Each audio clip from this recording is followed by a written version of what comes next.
Hey, lovely sex hobby people. Welcome to today's video, which is going to be issue 25 of Warhammer Combat Patrol. Two paints, it's actually two shade paints in this issue, and a shade brush, a medium shade brush.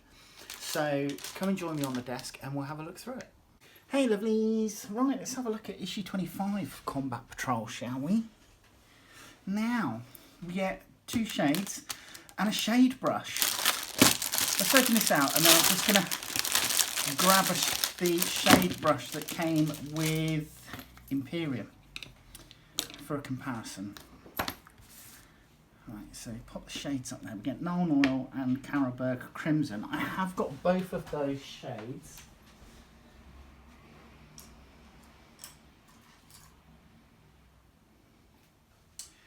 Nuln Oil is something I use on a regular basis. So, let's pop that there. Now, here we go. Obviously we're getting Carraborg Crimson for our Eldari because they are being painted red. So, technique, shading. So information on how to shade. Talking about using it to basically shade a model so that it sits in all the recesses, but also using it as a recess shading or a pin wash sort of thing. So one of the easiest things with pin washing is two ways. You can do it two ways. You can either gloss the model so that when you touch the brush with your wash to the point where you want it to flow into, the fact that it's a nice smooth surface because you've glossed it will help it travel along. Another one is to slightly dampen the area that you want the wash to go into so that you've already broken that surface tension, and then when you put the wash to it, it flows along where you've already made it wet, as it were. So those are a couple of ways that you can do that. Carraborg Crimson Nuln Oil, how to paint, basically shading your Space Marines. So Nuln Oil being used first, and then shading Tyranids, and we are, so we've painted them purple or burgundy colour, and then we're coming in with the Carraborg Crimson to shade it all. It looks like we're pretty much doing everything. The flesh, the carapace. The only thing we haven't done is the smoke in the smokestacks. It doesn't look like we've done these wings either.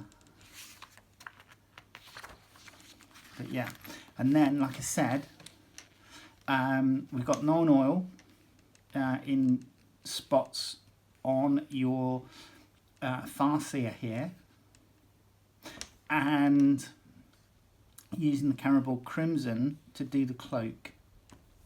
So that's cool. And then your nids are going to look like that. Right. Siam or Samham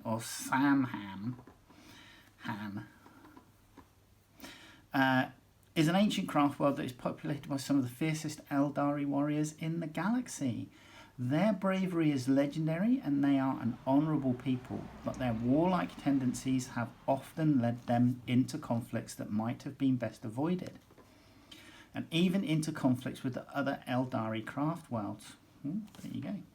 So their world rune is this.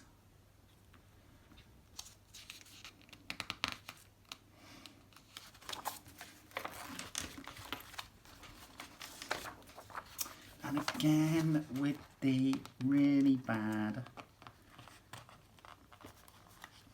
punching out. And it just seems to me that recently it's been trouble with their hole punches for their ring binders. So Ancient Coulder, Wind, Wild Rider clans. We are getting some of these. Oh, excuse me. Oh, Do apologise. Right, Eldari Pantheon. In ancient times, the Eldari worshipped a whole pantheon of gods. At the head of the pantheon was Assyrian, the phoenix kin, and the oldest of the gods. Beneath him stood his brother Cain, and many other gods besides. The Eldari themselves are said to be descended from Isha, the goddess of the harvest, and Kurnus, the god of the hunt, who had the first Eldari child, Eldanesh. On seeing her child alone, Isha wept, and from these tears the forests and the oceans of the Eldari homeworld were formed. The rest of the pantheon wished to give the child gifts, and so Assyrian himself gave the child and his descendants wisdom and self-knowledge. Hoth, the wanderer, gave the Eldari a sense of adventure. Morai Heg, the mistress of fate, gave them foresight. The child's father, Kurnos,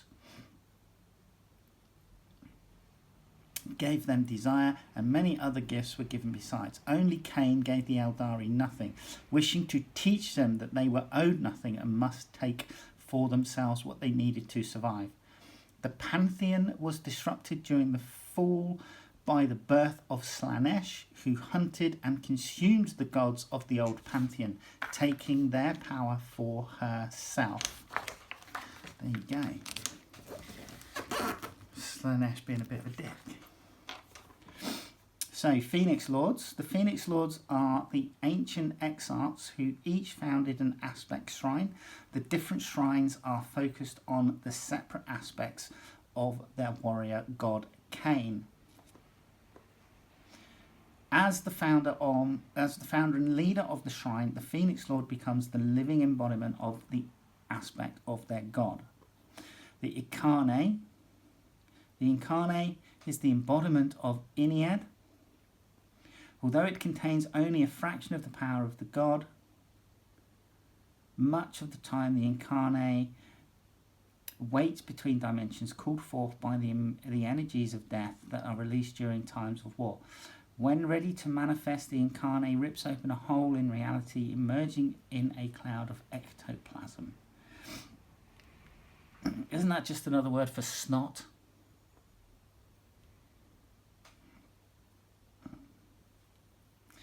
I'm fairly certain that's you know, it's been catalogued as snot. I'm sure that in the first Ghostbusters movie, you know, when I think it might have been Igor asked for a sample of ectoplasm, Peter loudly protested about a ghost sneezes and he wants to collect it, inferring that the stuff is snot. But hey, Avatar of Cain. Now this is something I really would like to collect. I think it'd be fun to make and paint this guy. Every craft world holds an Avatar of Cain, the bloody-handed god upon a great throne. His iron form sits immobile, waiting for battle to be joined once more.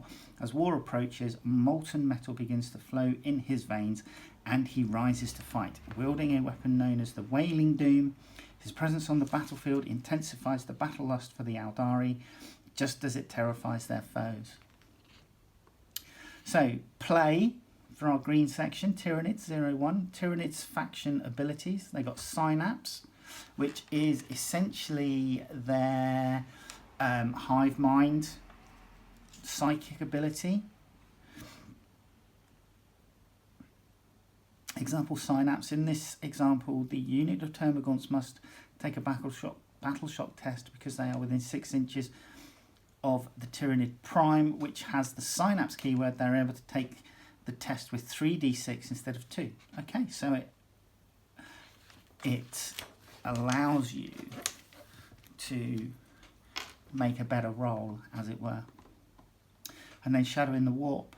In this example, the Tyranid player uses Shadow in the Warp during the Space Marines combat phase, and the Space Marines units must take battle shock tests. The player rolls a total of 8 for the Librarian, higher than the leadership characteristics of 6, which passes. The Captain and Terminators also pass, however the player rolls a total of 4 for the Advanced Marines, who fail. as this is lower than their leadership characteristic of 6. So there you go. Combat Patrol tutorial, Tyrannid faction abilities. So part 2. Example, start of turn 2. They're giving you examples here of how it works in a turn. So Space Marines, Tyrannids, and then abilities recap.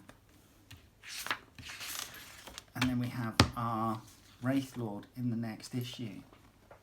So, come down. Woo. Right, here we go. So, Nuln Oil, Carraborg Crimson. Now, I do use Carraborg Crimson. I think I've used it on... the Feated Blight drone for Death Guard, the fleshy areas. And I'll probably use it on fleshy areas, like big fleshy areas, on my Tyrannids. So there's like a fleshy, bulbous body sack thing on the Psychophage, which I think I'm gonna paint with Dawnstone, the whole sack, and then shade with this, and then layer up afterwards. But yeah, that's the Carraborg Crimson. The Nuln Oil, just so many uses. I use this everywhere. I mean, even in scale modelling, I'll use it as a alternative to an enamel pin wash. I'm currently doing a Cromwell tank, I think it is, with Airfix, and once I've airbrushed the tank, the base colour, and then done the tracks and then the road wheels, which are the 3 main colours, I am going to go in with a wash of Nuln Oil and then dry brush the base green over the top so that the black from the Nuln Oil stays in the recesses. Now, we have 2 shade brushes. So the black shade brush here is the one which I got with Imperium magazine collection, and this STC brush is the one that's come with today's magazine. I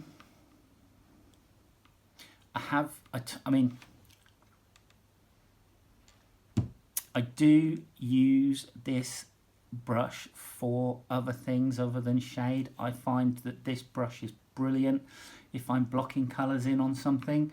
This brush is absolutely brilliant for that. These are man-made fibres, aren't they? They're not a sable or anything like that. So it's going to be interesting to see how this performs. I don't think I've used any of the STC brushes yet that's come with the collection, because I'm still using these, which I've found to be really, really nice. And I just when it's time, I use this for shading as well, for loading up and putting shade on. If I need to put shade in a very specific place, I'll use a detail brush to just soak up a little bit. And if I need to add more shade in, then I can just do multiple trips rather than trying to overload it with one to begin with. But yeah, there you go. That is the brush comparison. They're similar size. The black shade brush is a little bit shorter in the handle, but the brush tip is similar. The brush length itself here is similar size. So yeah, cool, all good. It's going to be interesting to see how it compares to the black one. But right, anyway, hopefully you'll join me in the next video, and I will see you soon. All right, take care. Bye-bye.